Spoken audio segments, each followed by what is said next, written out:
The price of peace. The Galactic Coalition was a tapestry of life and diversity. Over 200 species had joined the Union, pooling their knowledge, resources, and cultures to form a network that spanned vast swathes of the galaxy. Peace and cooperation were its foundation, upheld by millennia of treaties, economic alliances, and cultural exchange.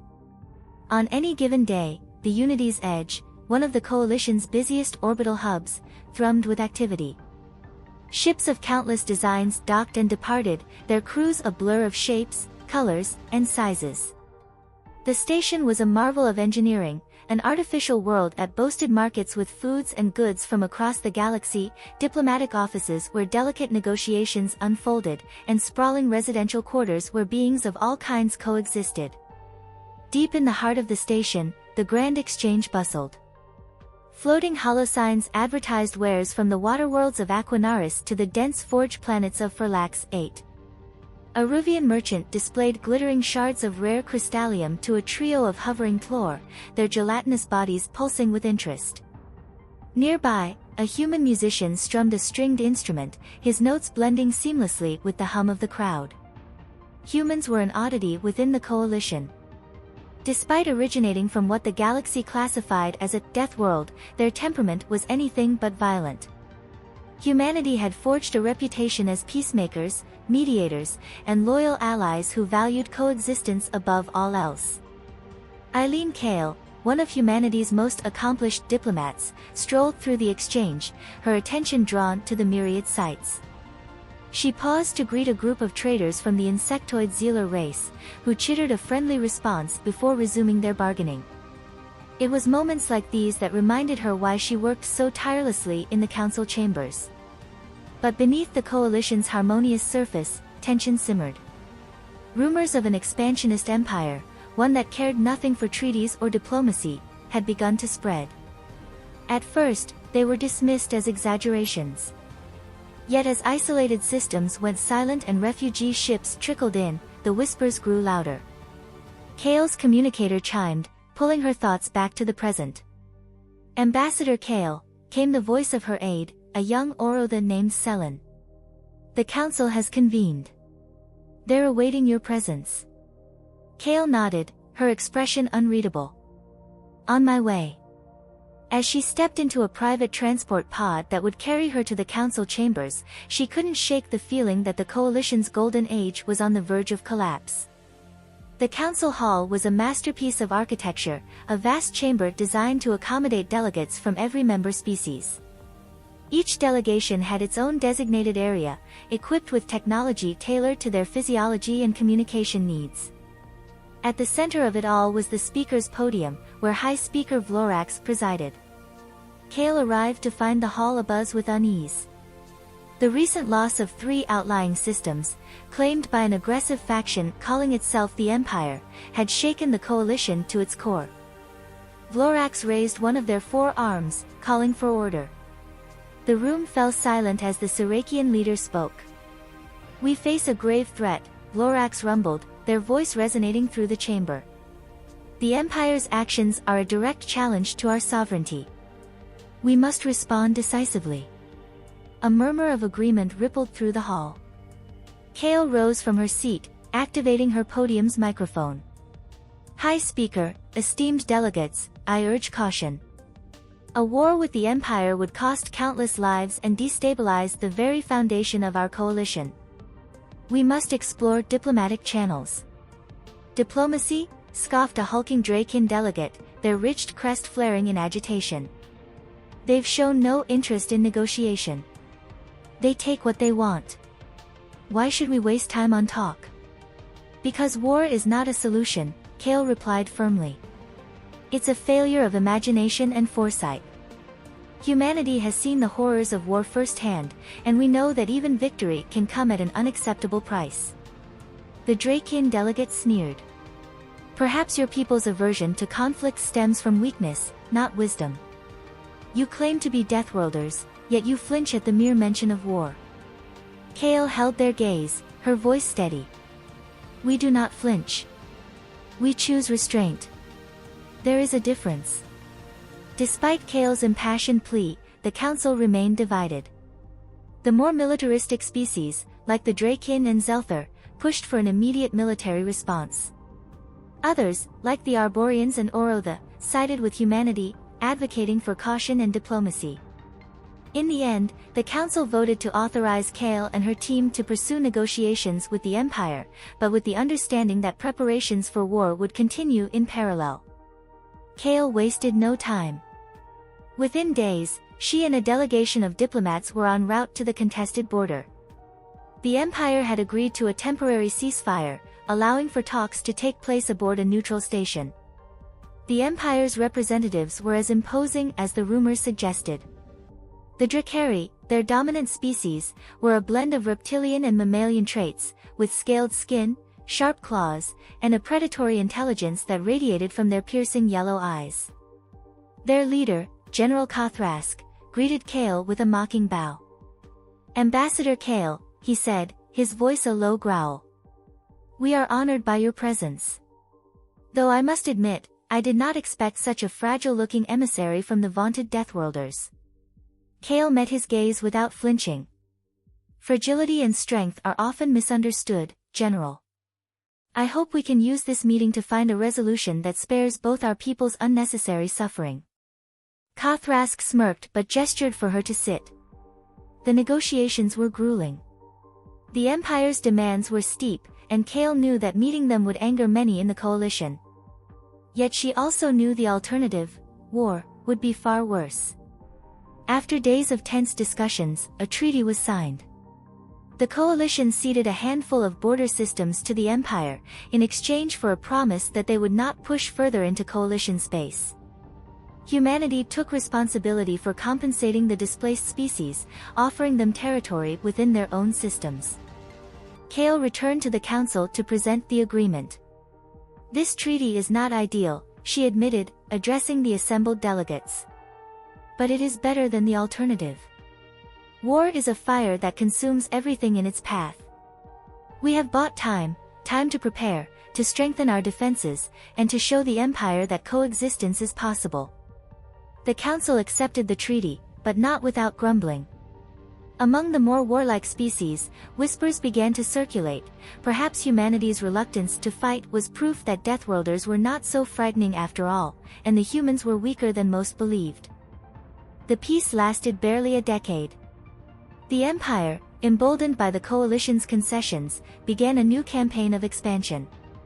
Their fleets struck deep into coalition territory, ignoring the treaty they had signed. Entire planets fell, their inhabitants either enslaved or forced to flee. The Council convened an emergency session. This time, the vote was nearly unanimous: the coalition would go to war. Only humanity and a handful of smaller, weaker species dissented.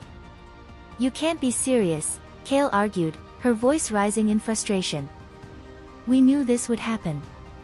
They saw the treaty as a temporary setback, not a permanent solution. "But war isn't the answer. We need to consider other options." "We've considered enough," roared the Draken delegate. "Your cowardice has cost us lives and territory. If you won't fight, then stay out of our way." Kale returned to Earth in disgrace. The coalition had spoken, and humanity was now a pariah.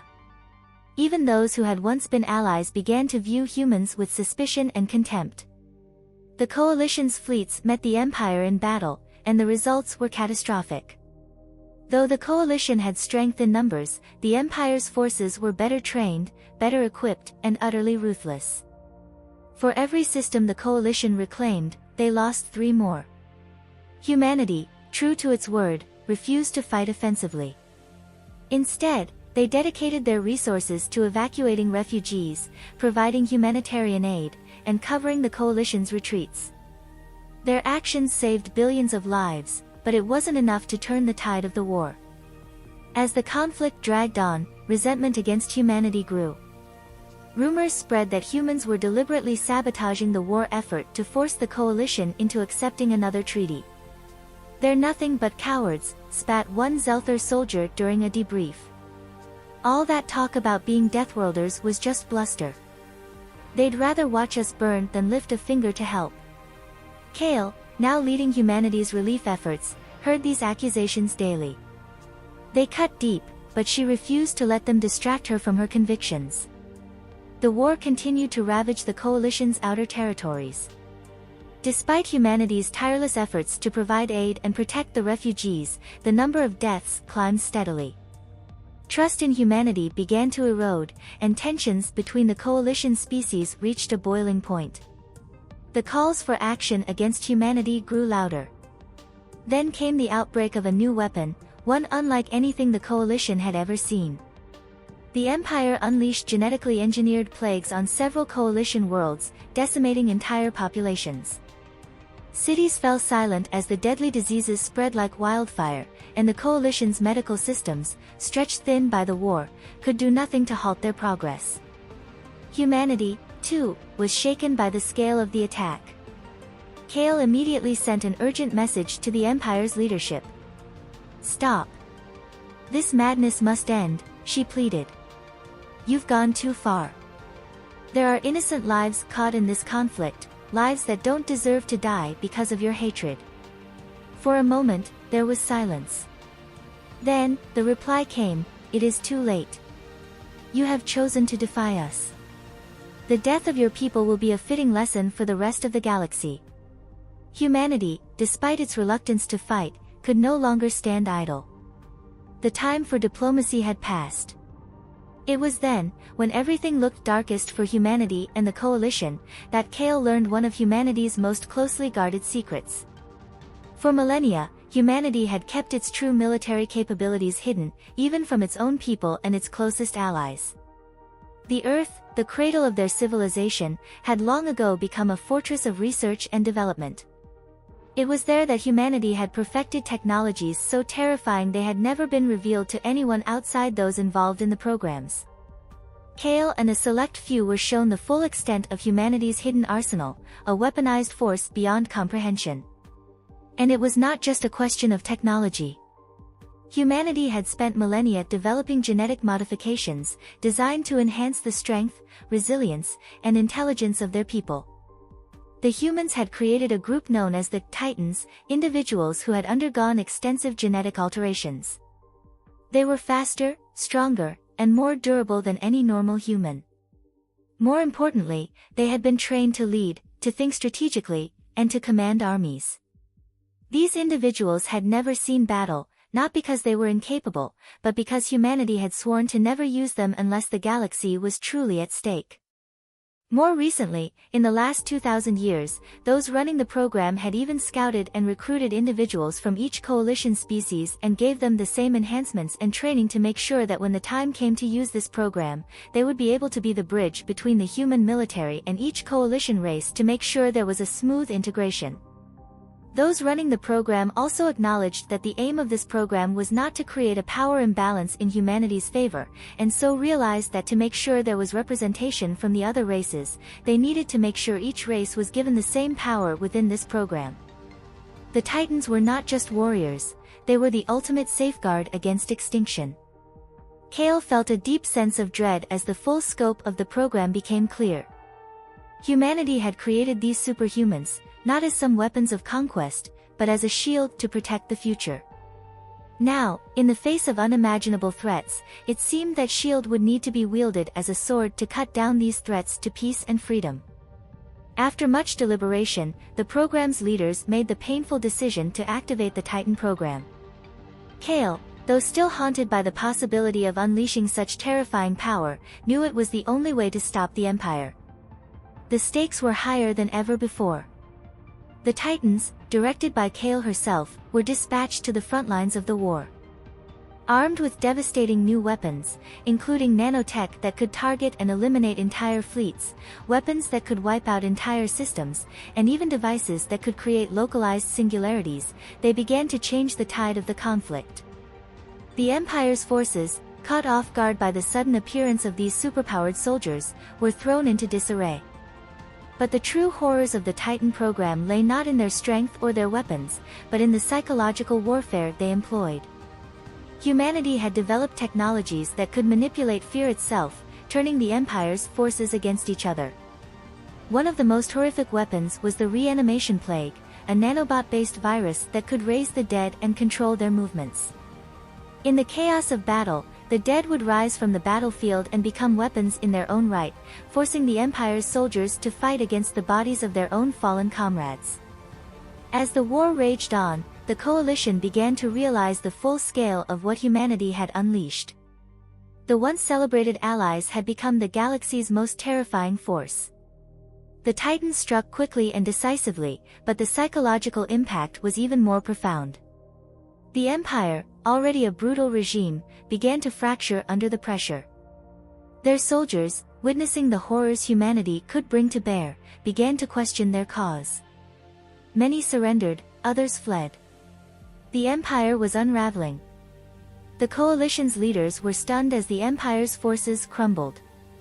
In less than a year, the war, which had seemed an insurmountable challenge, had shifted dramatically. The Titans, with their devastating technologies and ruthless tactics, had won battle after battle, turning the tide with an efficiency and ferocity that sent shockwaves through the galaxy. But with that victory came a new question: what should be done with the Empire? The Coalition, once unified in their call for war, now found themselves divided on the best course of action. Kale and the human representatives, standing in the heart of the Coalition's council chambers, spoke out against annihilation. "We cannot wipe out the Empire," Kale argued passionately. "We know firsthand what it means to be pushed to the brink of extinction. We cannot let history repeat itself. These people, these species, they need a chance to rebuild, to change. We will show mercy, but we must also make it clear that the consequences of their actions have been grave." Her words were met with silence, the room filled with the weight of unspoken thoughts. The decision to destroy the Empire was tempting, an easy path to ensure that the threat would never rise again. But mercy, though difficult, carried the promise of a future where the galaxy could heal. The decision, Kale continued, must be to reform. To contain the Empire to their own space, place sanctions and embargoes upon them, and allow them to atone for the atrocities they have committed. Let them rebuild under our watchful eyes. If they truly change, then we can allow them to join the Coalition when the time is right. Some races within the Coalition, particularly those with a history of territorial conflict, were less than enthusiastic about this proposal. "Mercy," one representative sneered, "after what they've done. They must be wiped from existence. Only then will the galaxy be safe from their evil." But Kale remained firm. "If we wipe them out, we become no better than they are. We must take the high road, no matter how difficult it may seem." Eventually, after heated debate, the Coalition agreed to a compromise. The Empire would be confined to their home systems, cut off from the rest of the galaxy. They would be given a period of time to reform under strict supervision, but the prospect of returning to galactic society would not be guaranteed. The Coalition's decision was made, and the galaxy would now wait to see if the Empire would live up to their second chance. For the next few decades, the Empire languished in its own home systems, isolated and reeling from the consequences of their war. Humanity kept a watchful eye over their former enemies, providing aid where necessary and ensuring that the terms of the treaty were upheld. Though peace had been restored to the galaxy, the scars of the war remained. Many species within the Coalition struggled with the psychological toll of what they had seen, the horrors unleashed upon them by humanity's hidden arsenal. Some began to question if it had been the right choice to allow humanity such power. In the years that followed, Kale resigned from her post in the government, then seemed to disappear from the face of the galaxy. Part of the agreement when they appointed her the director of the Titans was that she would relinquish her position in any government. The Titan program was founded on the principle that they could not be tools of government, which so often became corrupted despite the best efforts of those who fought such things. They also could not risk shutting down the program. Enemies like the Empire may be few and far between, but the specter of such threats loomed heavily over the galaxy, and the Titans would need to stand ready if such an enemy ever appeared again. "We've done what was necessary," Kale said as she spoke in a hidden base deep within human space, hidden by innumerable cloaking systems and defenses that would deter any who dared to approach. "But we must never forget the lessons of this war. This program that was created by our ancestors, despite its noble goal, possesses a power that none of us can fully comprehend. It is a power we must respect, never fear, and never forget why we must continue to stand ready. Her words were clear. Humanity was no longer just a peaceful species of explorers, artists, and diplomats. The war had changed them. They had been forced to confront the darker sides of their history, the parts they had long sought to leave behind. But in the end, they had shown the galaxy that they were willing to sacrifice their own ideals for the greater good when necessary. And as the war drew to a close, it was clear that the galaxy would never be the same. Humanity had proven that it was capable of both great kindness and terrible destruction. It was a lesson that no one would ever forget. Humanity was not to be underestimated. 100,000 years had passed since the war that reshaped the galaxy. The Empire, once a brutal force bent on domination, had long since rejoined the Coalition. Its people, now living in peace with the other Coalition species, had undergone an extraordinary transformation.